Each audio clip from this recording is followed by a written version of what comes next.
Օրինակ ես որ գնացել էի Թալին, ես նաև գնացի Խաչի գյուղ վարչապետի հետ մասնակցեցի այդ պատարագին։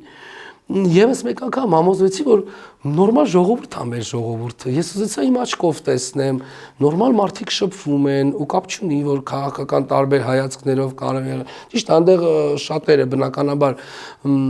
վարչապետի կողմնակիցներն էին, բայց ես նաև համարելով ինձ ժողովրդի մեջի մարդ, ոնց որ ժողովուրդը 18 թվականին ընտրեց, ես ինչ պետք է ասեի, չէ, մի ընտրեք։ Ժողովուրդը ընտրեց, ես էլ ժողովրդի մի մասնիկ եմ, ես էլ ընտրեցի։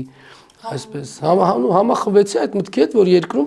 ժողովուրդս ուզում է փոփոխություններ։ 21 թվականին ընտրությունները ինչքան էլ փոփոխությանը մասնակցել եք, ճիշտ հասկացա։ Չէ, չեմ մասնակցել։ Հա, պարզապես այդ որոշումը ձեր համար ընկալելի է։ Իհարկե, եթե ազգս ընդունում է, ժողովուրդս ընդունում է այդ փոփոխությունները, ես ով եմ որ չընդունեմ։ 21 թվականը նույնպես, հետո օրինակ ես տեսա, որ իրոք ժողովուրդը սատարում է վարչապետին։ Չէ, դե պետք է աչքովդ տեսնես, էլի, ինչքան էլ ասեն կողքից, ինչքան էլ